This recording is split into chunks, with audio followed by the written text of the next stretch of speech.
দুনিয়া জুড়ে কত শত প্রেমের কাহিনী আর রোমান্টিক গল্প শুনেছেন, তবে এই গিনিপিগের কাহিনী যেন সবকিছুকেই ছাপিয়ে যায়। কড়া পাহারায় থাকা পুরুষদের খাঁচা থেকে চুপি চুপি পালিয়ে স্ত্রী গিনিপিগদের খাঁচায় ঢুকে এমন এক কাণ্ড ঘটিয়েছিল সে, যা পরে রীতিমতো ইতিহাস হয়ে যায়। কয়েক সপ্তাহের মধ্যেই আলোচনার কেন্দ্রে চলে আসে সেই দুষ্টু পুরুষ গিনিপিগ।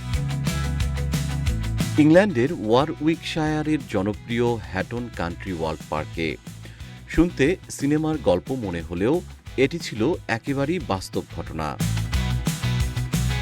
পুরুষদের জন্য নির্ধারিত খাঁচা থেকে কোনোভাবে চম্পট দিয়ে সোজা গিয়ে ওঠে সুন্দরী স্ত্রী গিনিপিগদের ডেরায়। ব্যাস, সেখানে কয়েক সপ্তাহ ধরে একদম নিরিবিলিতে চলে তার রোমাঞ্চের রাজত্ব।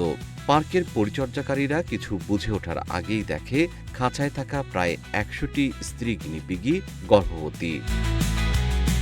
গিনিপিগটির এমন অসামান্য পারফরমেন্স ও দুঃসাহস দেখে পার্ক কর্তৃপক্ষ আর দেরি না করে তার নাম রেখে দেয় র্যান্ডি।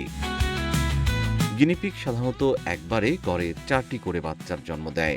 সেই হিসেবেই পার্ক কর্তৃপক্ষের দুশ্চিন্তা বাড়তে থাকে। র্যান্ডির এই একক অভিযানের ফলেই জন্ম নিতে পারে প্রায় ৪০০টি গিনিপিগের ছানা। এত বিপুল সংখ্যক নতুন অতিথির জন্য পার্কে অতিরিক্ত জায়গা ও পরিচর্যার ব্যবস্থার প্রস্তুতিও নিতে হয় কর্তৃপক্ষকে।